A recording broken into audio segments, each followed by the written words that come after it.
question-là, et peut-être c'est là-dessus qu'on va venir là maintenant, je dirais, en discussion tous les trois, c'est les modalités d'intégration, les précautions, et avant la question, les précautions qu'il faut prendre normalement pour tout ça, et puis on passera la parole après si vous voulez bien. Il y en a de ton côté, préconisation sur l'intégration, et puis Anaïs, vous prenez si vous voulez. Alors, moi j'en ai déjà parlé tout à l'heure, donc je ne vais pas expliquer ce que j'ai dit. Si vous pouvez me permettre un seul conseil, c'est il faut impérativement cadrer la démarche.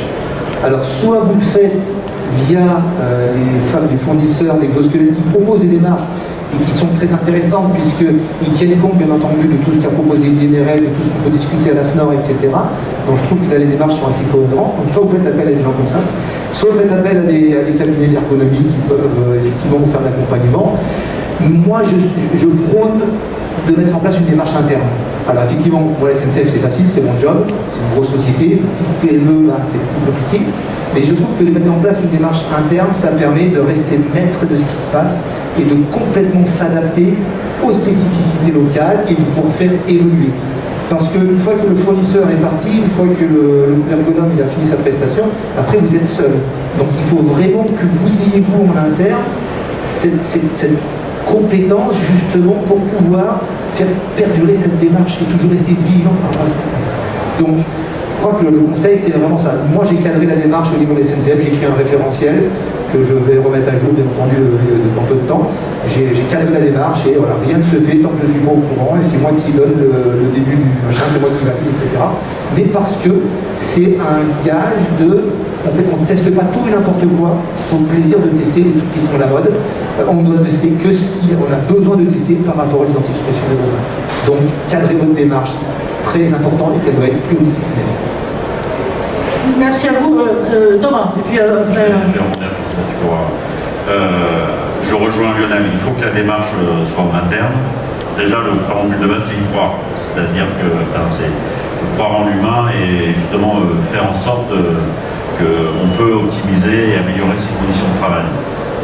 Et après, le marché de l'exosquelette étant vaste, très sincèrement, je n'y connaissais rien. Et donc, le choix, vous le faites rapidement. C'est la démarche de l'entreprise avec qui vous travaillez qui va être le déclencheur. Il y en a qui vont venir, qui vont vous vendre sur un coin de table, puis il y en a qui viennent, qui pendant plusieurs heures regardent comment la façon dont vous travaillez, réfléchissent, regardent, et puis reviennent avec des propositions de solutions, pas des solutions, des propositions de solutions, et à ce moment-là, on y va.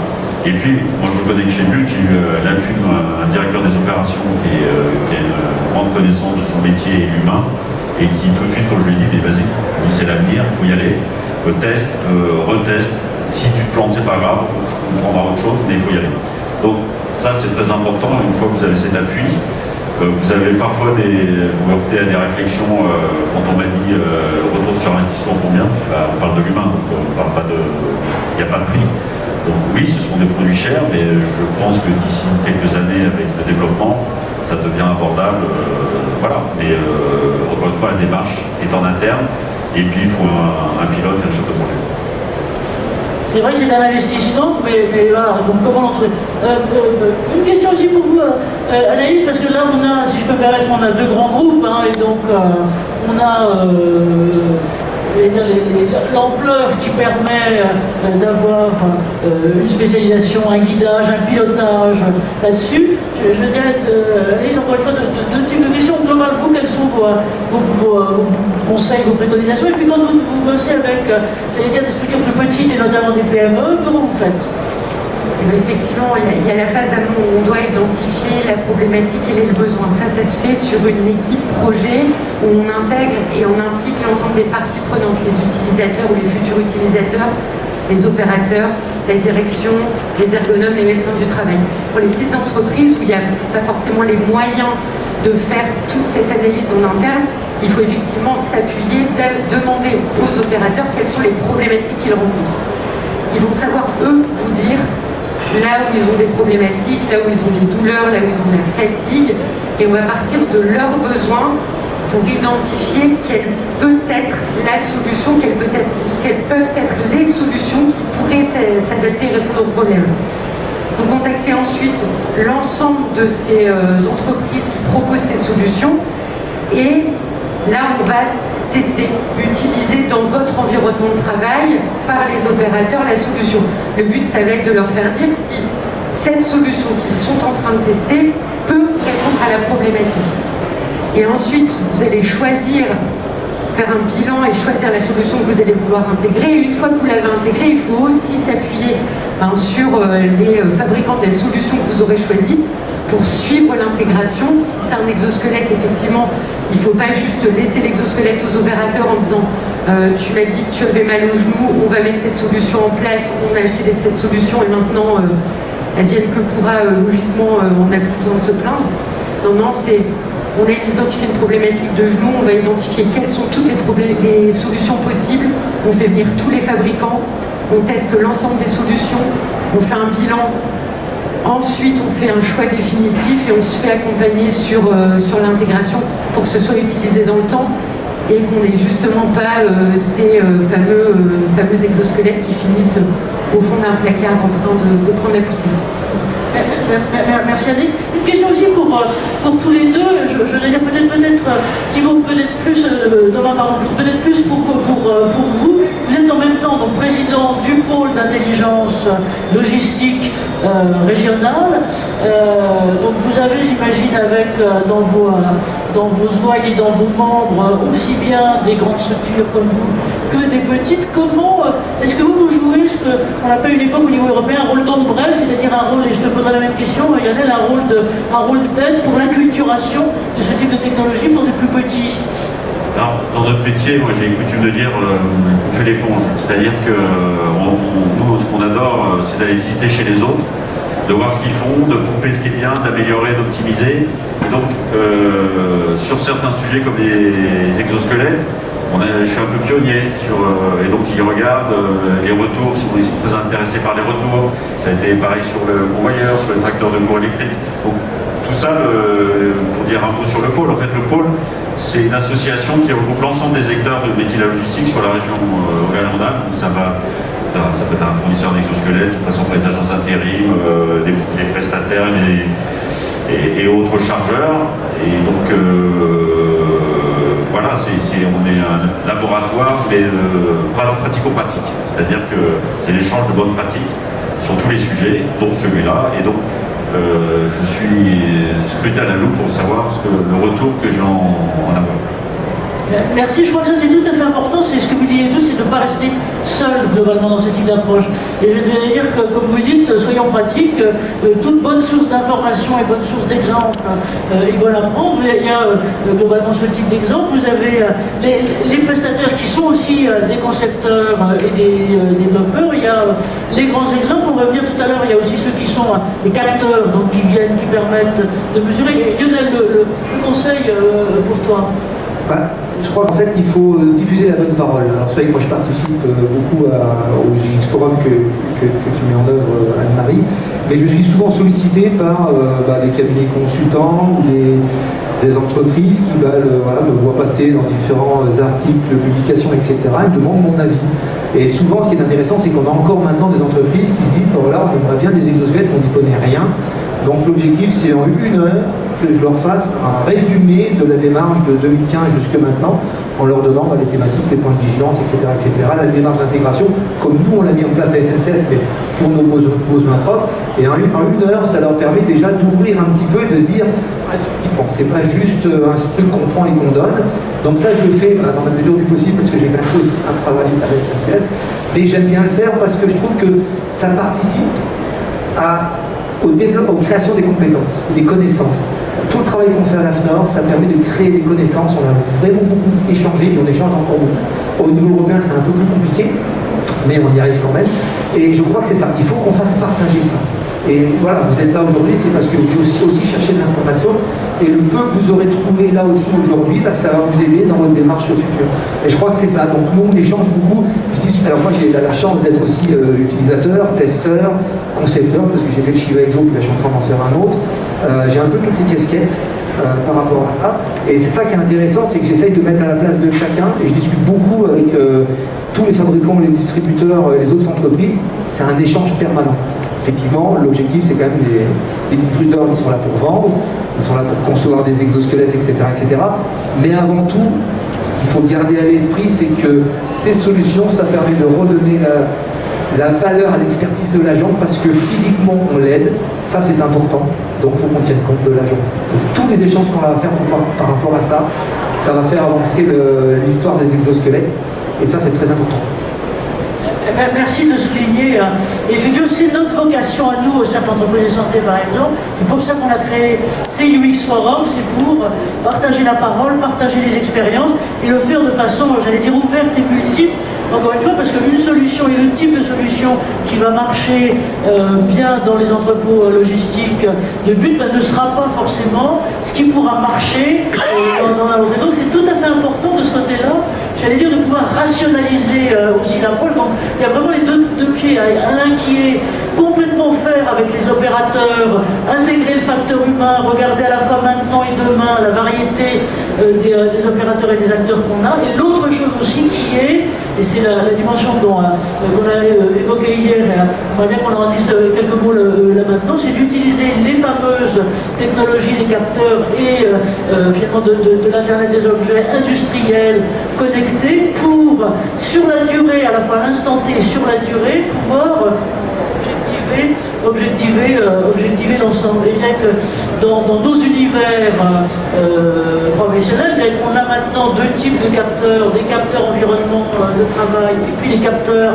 qui sont plutôt centrés, soit physiologiques, soit de mouvement, soit kinétiques, soit autres, qui sont centrés plutôt sur la personne et globalement sur les utilisateurs, et qui par le biais, je dirais justement, des enseignements qu'on peut trouver là maintenant, permettent encore une fois, d'objectiver les choses, parce que le ressenti est une bonne chose, mais l'objectivation, c'est globalement pas mal non plus. Alors, je crois qu'il y en a dans la salle, donc je vais vous demander peut-être, vous souhaitez prendre la parole, l'un ou l'autre d'entre vous de venir, et puis je vais peut-être aussi vous passer la parole à vous, Anaïs, de ce côté-là.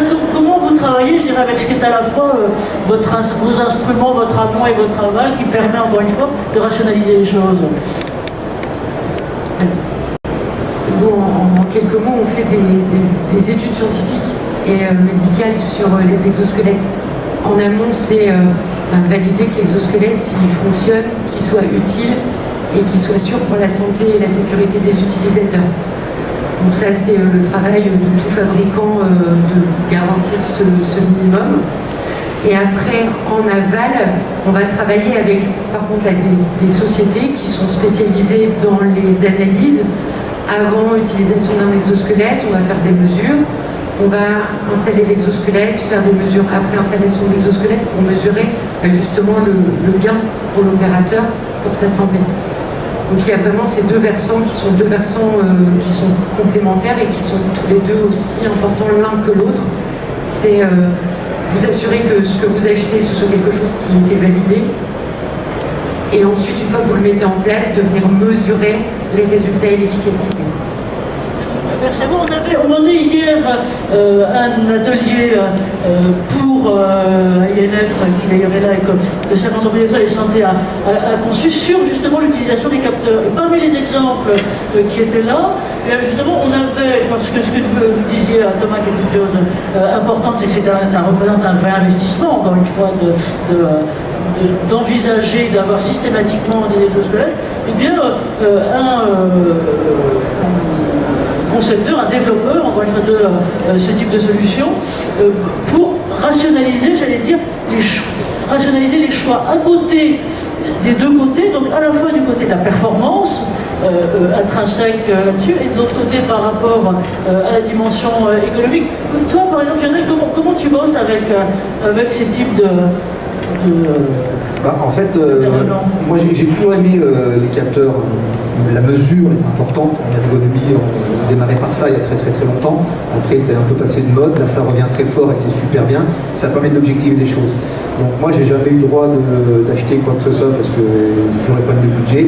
Mais quand j'ai eu le projet exosquelette, j'ai dit moi je veux bien, mais il me faut du matériel pour mesurer. Donc là j'ai eu le droit à une boule budgétaire qui allait bien. J'ai acheté une solution captive de la société TEA. que je connaissais depuis très longtemps. Et effectivement, donc, nous, on fait des mesures, et je crois que ces mesures elles sont intéressantes parce qu'elles permettent d'objectiver. Alors c'est compliqué à mesurer parce qu'il y a l'environnement de travail, il faut qu'il y ait un agent, etc. Ça c'était au départ. Maintenant j'essaye de m'éloigner un peu de la mesure. Alors, je mets un petit bémol à ce que je dis. Pourquoi? Parce qu'équiper un agent c'est compliqué. Les capteurs ça peut gêner, avec les exosquelettes ça peut gêner. Donc moi j'ai lancé un travail avec des étudiants pour faire ce travail de mesure en laboratoire et pour comparer et trouver une corrélation statistique entre des mesures objectives et des ressentis subjectifs. Parce que si on trouve cette corrélation statistique entre l'objectif et le subjectif, ça veut dire que concrètement quand je vais aller sur le terrain tester un exosquelette, je m'occupe du ressenti subjectif et j'aurai ma corrélation par rapport à l'objectif.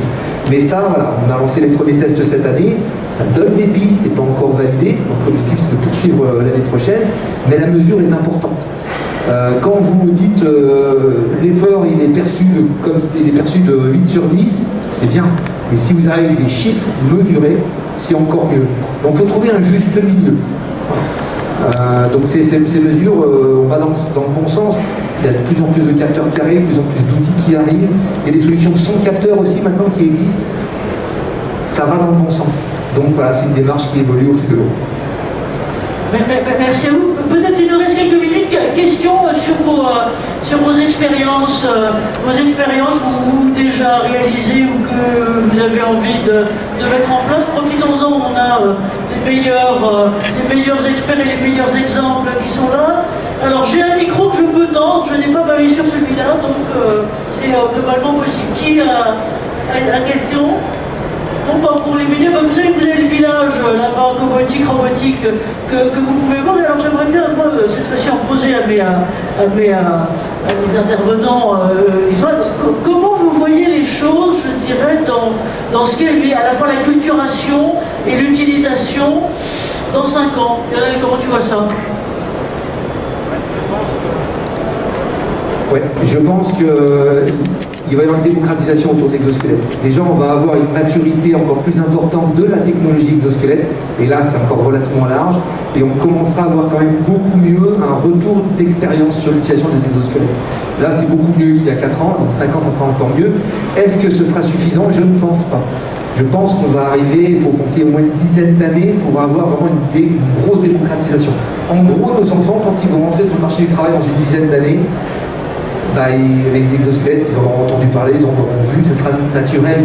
Nous ça n'était pas pour nous. Donc c'est ce passage-là qu'il faut faire. Donc il faut tenir encore et progresser encore pendant 5 à 10 ans.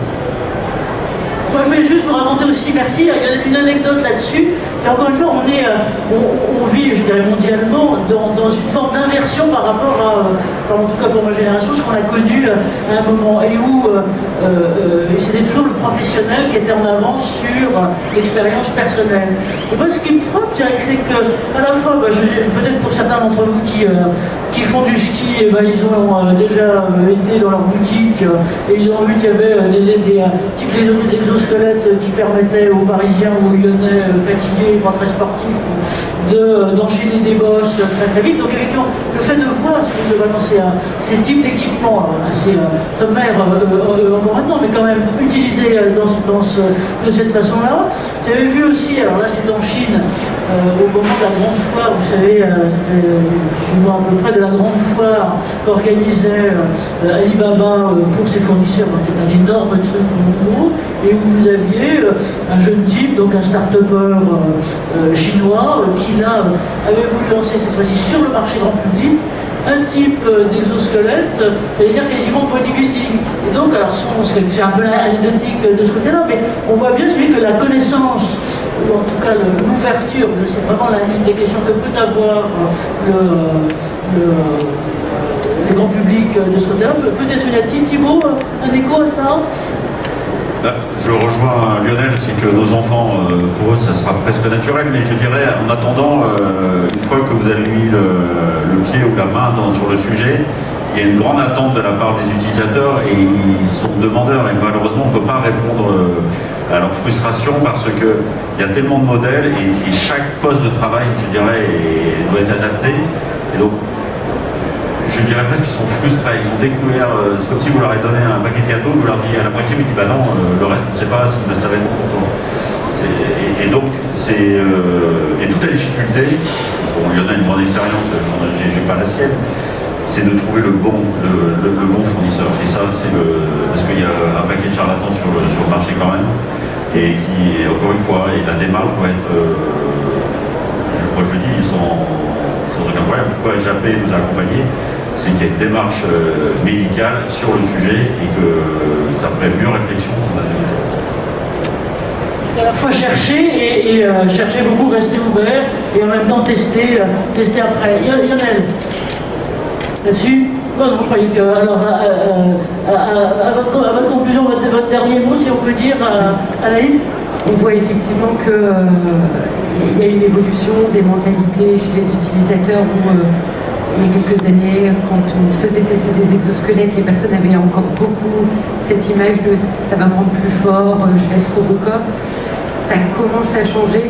Ça commence à changer parce que il y a ce genre d'outils, parce que vous, en entreprise, vous faites aussi passer les messages qu'un exosquelette, ça va être là pour assister, aider, préserver.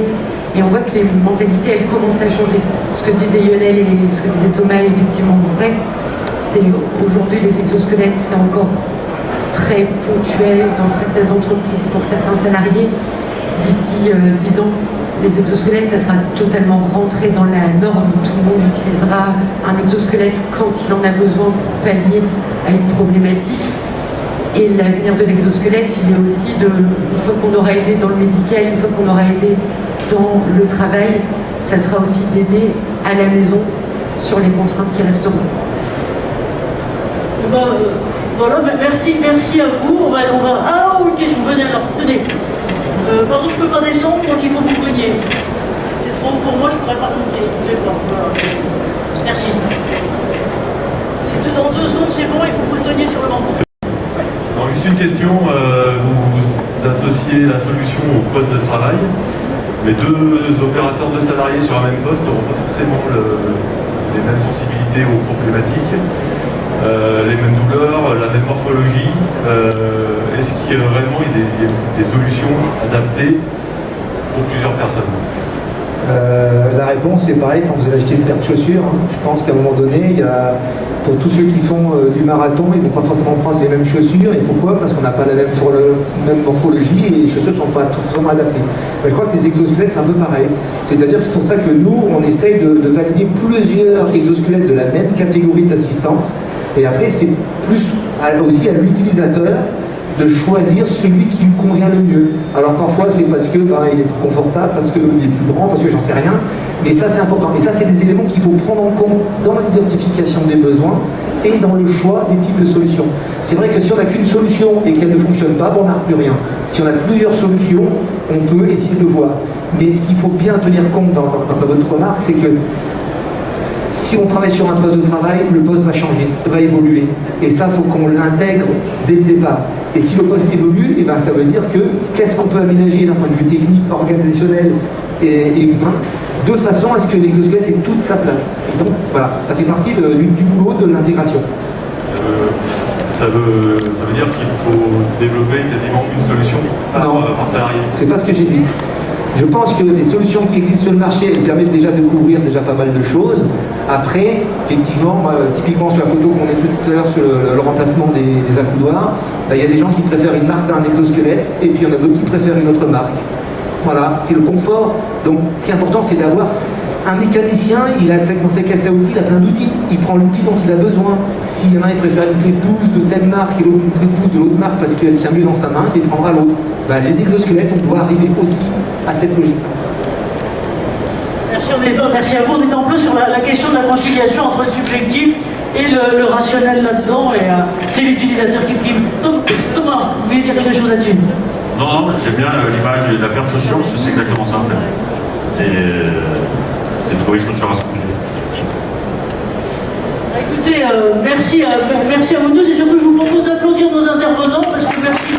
Ça me donne envie de vous applaudir vous tous, parce que c'est malheureux d'être d'être là. Donc dans les prochaines étapes, vous aurez le replay bientôt donc sur le site du Cercle Cercle Entreprise et Santé. Si les questions vous intéressent, on a un Zoom existant sur l'univers logistique, donc avec, et déjà Thomas, merci de son intervention, mais là, donc, qui est déjà capté en boîte sur Internet. De la même façon, avec une autre optique qui était la FM Logistique et autres, on va recommencer donc, à développer ces secteurs-là. Donc, Lionel, pardon, t'es recruté, on ne sait pas encore quand, mais pour la rentrée, donc plus particulièrement sur les questions de maintenance et d'industriel, et puis on en a un autre prévu qui sera pareil à l'horizon de novembre-décembre sur les métiers de la construction. C'est aussi un domaine qui a besoin d'abord qui là aussi se féminise et qui là aussi a besoin de solutions d'assistance. Voilà, merci à vous tous et on vous souhaite une bonne suite de salon. Et si vous voulez les voir, c'est pas trop loin là, tous nos intervenants cobotiques, IT et autres. Merci à vous tous. À bientôt.